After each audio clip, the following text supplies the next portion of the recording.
Hi, Rachel here with the Charlotte Mason Plenary. We're so glad you found the audiobook of Volume 6, Charlotte's last volume, A Philosophy of Education. It is by far, in my opinion, the best and most transformative volume, so you're definitely in the right place. Now, we at A Charlotte Mason Plenary are offering this audio to you perfectly free because we think everybody should be reading Charlotte's words. However, we do offer an annotated edition in both print and in the audiobook version. So, the best of both worlds, in my opinion, is the audiobook, whether it has annotations or not, and the annotated editions. Because in the annotated editions, you get all of these wonderful side notes in the margins that explain what Charlotte's talking about, as well as give you definitions and stuff to all that Victorian English. So, best of both worlds, audiobook and annotated edition. Please visit us over at A Charlotte Mason Plenary at cmplenary.com, and I hope you enjoy the audiobook. Chapter 2. Children are born persons. No sooner doth the truth come into the soul's sight, but the soul knows her to be her first and old acquaintance. The consequence of truth is great, therefore the judgment of it must not be negligent. Section 1. The Mind of a Child. It should not surprise the reader that a chapter designed to set forth a startling truth should open with the weighty words of an old divine witchcoat. But truths get flat and wonders stale upon us. We do not care much about the starry firmament, the budding trees, the cunning architecture of the birds, and to all except young parents and young brothers and sisters, a baby is no longer a marvel. The completeness of a new baby brother is what children admire most, his toes and his fingers, his ears, and all the small perfections of him. His guardians have some understanding of the baby.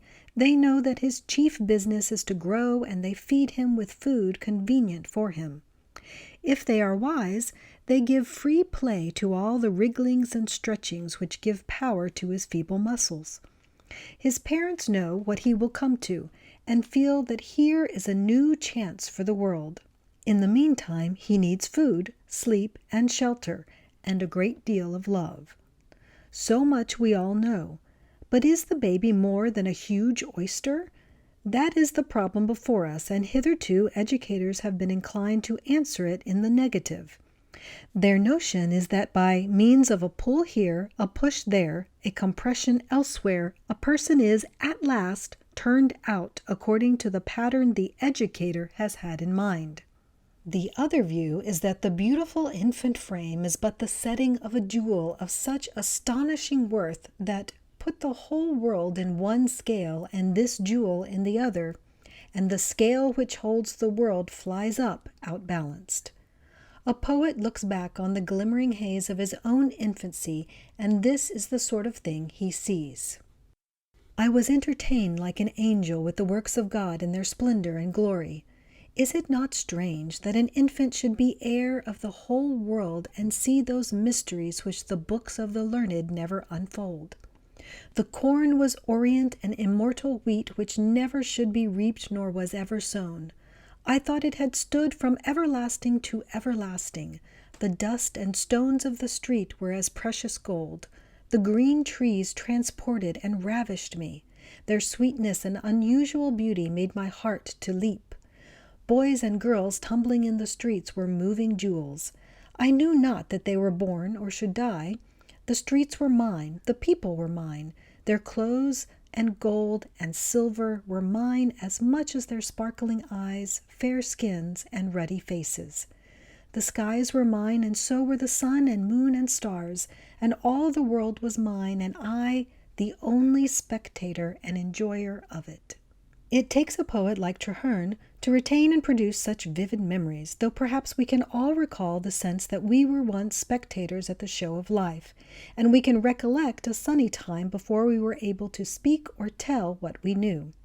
Punch amused us at one time with a baby's view of his nurse and his surroundings, and especially of the unwarranted pulls and pushes to which he was subject. But probably an infant is no critic. His business is to perceive and receive, and these he does day in and day out. We have an idea that poets say more than they know, express more than they see, and that their version of life must be taken cum grana.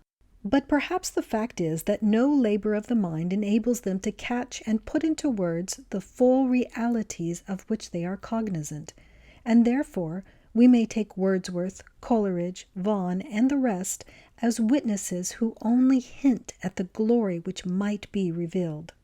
We are not poets and are disposed to discount the sayings of the poets, but the most prosaic of us comes across evidence of mind in children, and of mind astonishing alert. Let us consider in the first 2 years of life they manage to get through more intellectual effort than any following 2 years can show. Supposing that much-discussed Martian were at last able to make his way to our planet, think of how much he must learn before he could accommodate himself to our conditions. Our notions of hard and soft, wet and dry, hot and cold, stable and unstable, far and near, would be as foreign to him as they are to an infant who holds out his pinafore for the moon. We do not know what the Martian means of locomotion are, but we can realize that to run and jump and climb stairs, even to sit and stand at will, must require fully as much reasoned endeavor as it takes in after years to accomplish skating, dancing, skiing, fencing, whatever athletic exercises people spend years in perfecting. And all these the infant accomplishes in his first 2 years. He learns the properties of matter, knows colors, and has first notions of size, solid, liquid, has learned in his 3rd year to articulate with surprising clearness. What is more, he has learned a language, 2 languages, if he has had the opportunity, and the writer has known of 3 languages being mastered by a child of 3, and one of them was Arabic, mastered, that is, so far that a child can say all that he needs to say in any one of the 3. The sort of mastery most of us wish for when we are traveling in foreign countries. Lady Mary Wortley Montagu tells us that in her time the children of Constantinople prattled in 5 tongues with a good knowledge of each. If we have not proved that a child is born a person with a mind as complete and as beautiful as his beautiful little body, we can at least show that he always has all the mind he requires for his occasions.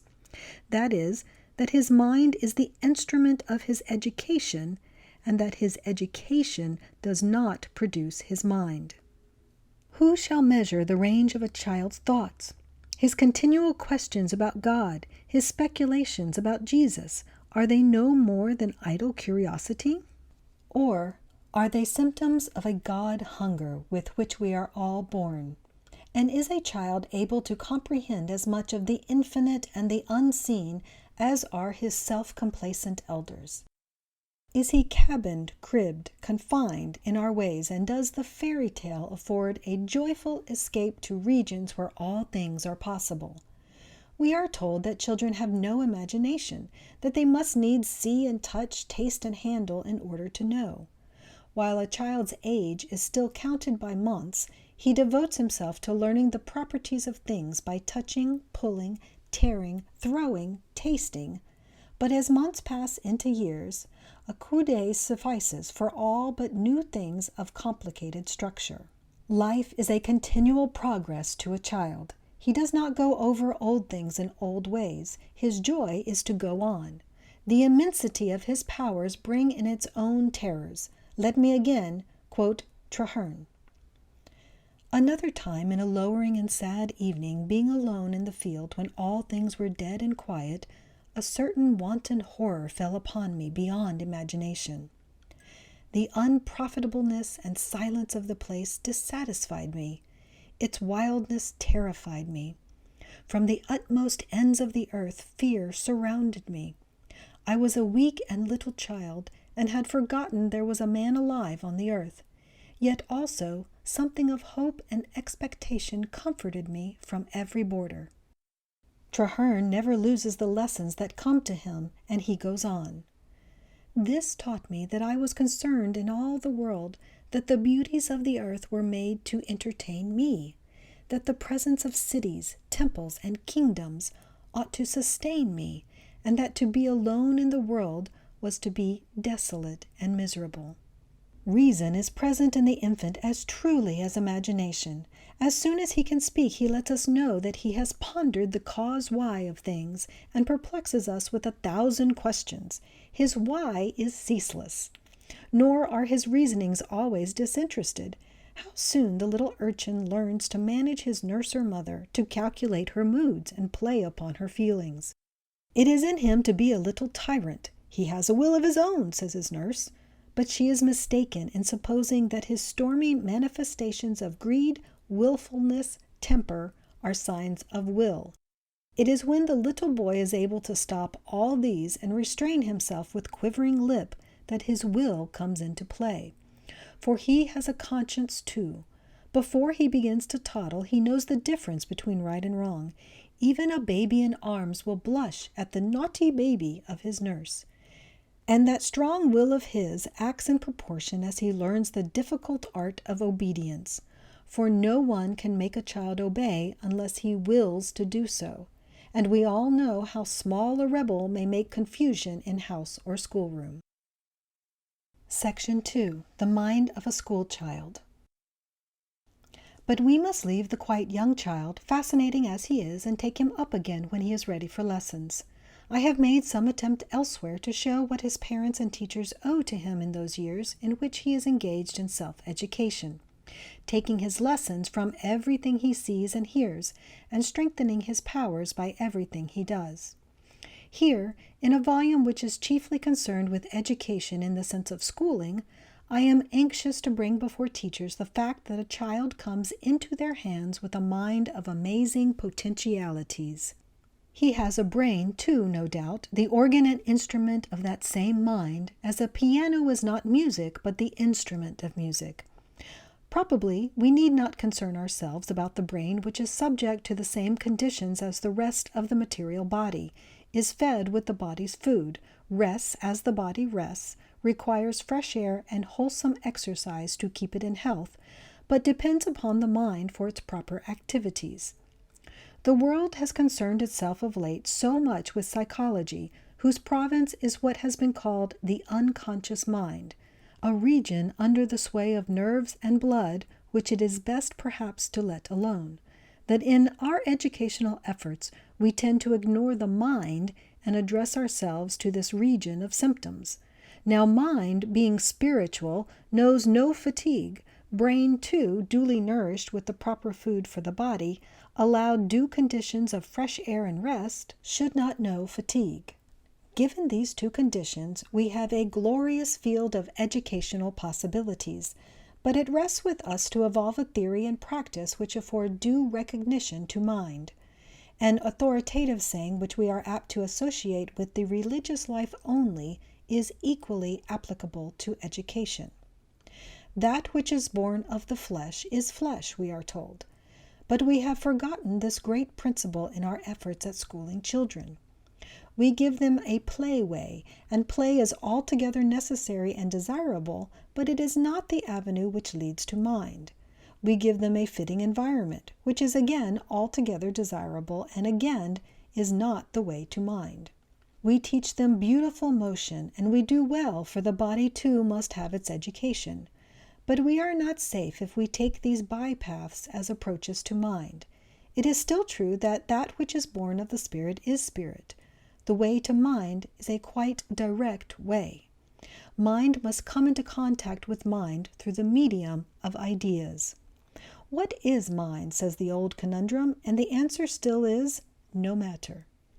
It is necessary for us who teach to realize that things material have little effect upon mind, because there are still among us schools in which the work is altogether material and technical, whether the teaching is given by means of bars of wood or more scientific apparatus. The mistress of an elementary school writes, "The father of one of my girls said to me yesterday, 'You have given me some work to do. E. has let me have no rest until I promise to set up my microscope and get pond water to look for monads and other wonders.'" Here we have the right order. That which was born of the Spirit, the idea, came first and demanded to confirm and illustrate how can these things be, we ask, and the answer is not evident. Education, like faith, is the evidence of things not seen. We must begin with the notion that the busyness of the body is to grow, and it grows upon food, which food is composed of living cells, each a perfect life in itself. In like manner, though all analogies are misleading and inadequate, the only fit sustenance for the mind is ideas, and an idea, too, like the single cell of cellular tissue, appears to go through the stages and functions of a life. We receive it with appetite and some stir of interest. It appears to feed in a curious way. We hear of a new patent cure for the mind or the body, of the new thought of some poet, the new notion of a school of painters. We take in, accept the idea, and for days after, every book we read, every person we talk with, brings food to the newly entertained notion. Not proven will be the verdict of the casual reader, but if he watch the behavior of his own mind towards any of the ideas in the air, he will find that some such process as I have described takes place, and this process must be considered carefully in the education of children. We may not take things casually as we have done. Our business is to give children the great ideas of life, of religion, history, science, but it is the ideas we must give, clothed upon with facts as they occur, and must leave the child to deal with these as he chooses. This is how he deals with geography, for example. When I heard of any new kingdom beyond the seas, the light and glory of it entered into me. It rose up within me, and I was enlarged by the whole. I entered into it. I saw its commodities, springs, meadows, inhabitants, and became possessor of that new room as if it had been prepared for me, so much was I magnified and delighted in it. When the Bible was read, my spirit was present in other ages. I saw the light and splendor of them, the land of Canaan, the Israelites entering into it, the ancient glory of the Amorites, their peace and riches, their cities, houses, vines, and fig trees. I saw and felt all in such a lively manner as if there had been no other way to those places but in spirit only. Without changing place in myself, I could behold and enjoy all those. Anything when it was proposed, though it was 1,000 years ago, being always present before me. I venture again to quote Traherne because I know of no writer who retains so clear a memory of his infancy. But Goethe gives us as full and convincing an account of his experience of the Bible. I say experience advisedly, for the word denotes the process by which children get to know. They experience all the things they hear and read of. These enter into them and are their life, and thus it is that ideas feed the mind in the most literal sense of the word feed. Do our geography lessons take the children there? Do they experience, live in, our story of the call of Abraham? Or of the healing of the blind man on the way to Jericho? If they do not, it is not for the lack of earnestness and intention on the part of the teacher. His error is rather want of confidence in children. He has not formed a just measure of a child's mind, and bores his scholars with much talk about matters which they are able to understand for themselves much better than he does. How many teachers know that children require no pictures excepting the pictures of great artists, which have quite another function than that of illustration? They see for themselves in their own minds a far more glorious and indeed more accurate presentation than we can afford in our miserable daubs. They read between the lines and put in all the author has left out. A child of 9 who has been reading Lang's Tales of Troy and Greece drew Ulysses on the Isle of Calypso cutting down trees to make a raft. A child of 10, reveling in A Midsummer Night's Dream, drew that Indian princess bringing her lovely boy to Titania. We others are content to know that Ulysses built a raft, that the boy was the child of an Indian princess. This is how any child's mind works, and our concern is not to starve these fertile intelligences. They must have food in great abundance and variety. They know what to do with it well enough, and we need not disturb ourselves to provide for the separate exercise of each so-called faculty. For the mind is one and works all together. Reason, imagination, reflection, judgment, what you please, are like all hands summoned by the heave-ho of the boatswain. All swarm on deck for the loading of cargo, that rich and odorous cargo of ideas which the fair vessel of a child's mind is waiting to receive. Do we wish every child in a class to say, or if he does not say, to feel, "I was enlarged wonderfully" by a geography lesson? Let him see the place with the eyes of those who have seen or conceived it. Your barographs, thermographs, contour lines, relief models, sections, profiles, and the like will not do it. A map of the world must be a panorama to a child of pictures so enticing that he would rather ponder them than go out to play. And nothing is more easy than to give him the joie de vivre. Let him see the world as we ourselves choose to see it when we travel, its cities and peoples, its mountains and rivers, and he will go away from his lesson with the peace of the world he has read about, be it county or country, sea or shore, as that of a new room prepared for him, so much will he be magnified and delighted in it. All the world is, in truth, the child's possession, prepared for him, and if we keep him out of his rights by our technical, commercial, even historical geography, any sort of geography, in fact, made to illustrate our theories, we are guilty of fraudulent practices. What he wants is the world and every bit, piece by piece, each bit a key to the rest. He reads of the bore of the Severn, and is on speaking terms with the bore whenever it occurs. He need not see a mountain to know a mountain. He sees all that is described to him with a vividness of which we know nothing, just as if there had been no other way to those places but in spirit only. Who can take the measure of a child? The genie of the Arabian tale is nothing to him. He, too, may be let out of his bottle and fill the world, but woe to us if we keep him corked up. Enough that the children have minds, and every man's mind is his means of living, but it is a great deal more. Working men will have leisure in the future, and how this leisure is to be employed is a question much discussed. Now, no one can employ leisure fitly whose mind is not brought into active play every day. The small affairs of a man's own life supply no intellectual food, and but small and monotonous intellectual exercise. Science, history, philosophy, literature must no longer be the luxuries of the educated classes. All classes must be educated and sit down to these things of the mind as they do to their daily bread. History must afford its pageants, science its wonders, literature its intimacies, philosophy its speculations, religions its assurances to every man. And his education must have prepared him for wanderings in these realms of gold. How do we prepare a child again to use the aesthetic sense with which he appears to come provided? His education should furnish him with whole galleries of mental pictures, pictures by great artists, old and new. Israel's pancake woman, his children by the sea, Malays feeding the birds, first steps, Angelus. Rembrandt's Night Watch, the Supper of Emmaus, Velázquez's Surrender of Breda.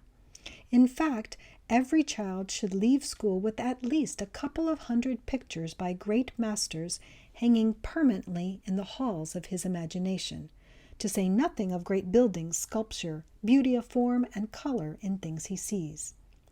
Perhaps we might secure at least 100 lovely landscapes too, sunsets, cloudscapes, starlit nights. At any rate, he should go forth well furnished, because imagination has the property of magical expansion. The more it holds, the more it will hold. It is not only a child's intellect, but his heart that comes to us thoroughly furnished. Can any of us love like a little child?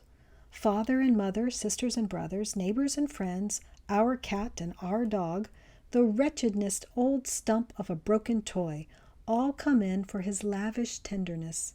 How generous and grateful he is, how kind and simple, how pitiful and how full of benevolence in the strict sense of goodwill. how loyal and humble, how fair and just. His conscience is on the alert. Is a tale true? Is a person good? These are the important questions. His conscience chides him when he is naughty, and by degrees, as he is trained, his will comes to his aid, and he learns to order his life. He is taught to say his prayers, and we elders hardly realize how real his prayers are to a child. Section 3. Motives for Learning. Now place a teacher before a class of persons, the beauty and immensity of each one of whom I have tried to indicate, and he will say, "What have I to offer them?" His dull routine lessons crumble into the dust they are when he faces children as they are. He cannot go on offering them his stale commonplaces. He feels that he may not bore them, that he may not prick the minds he has dulled by unworthy motives of greed or emulation.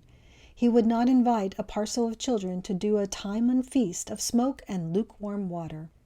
He knows that children's minds hunger at regular intervals as do their bodies, that they hunger for knowledge, not for information, and that his own poor stock of knowledge is not enough. His own desultory talk has not substance enough, that his irrelevant remarks interrupt a child's train of thought, that, in a word, he is not sufficient for these things. On the other hand, the children of the slums especially, have no vocabulary to speak of, no background of thought derived from a cultured environment. They are like goodly pitchers, capable of holding much, but with necks so narrow that only the thinnest stream can trickle in. So we have thought hitherto, and our teaching has been diluted to dishwater, and the pitchers have gone away empty. But we have changed all that, just as in the war, the magnanimous patriotic citizen was manifested in every man, so in our schools every child has been discovered to be a person of infinite possibilities.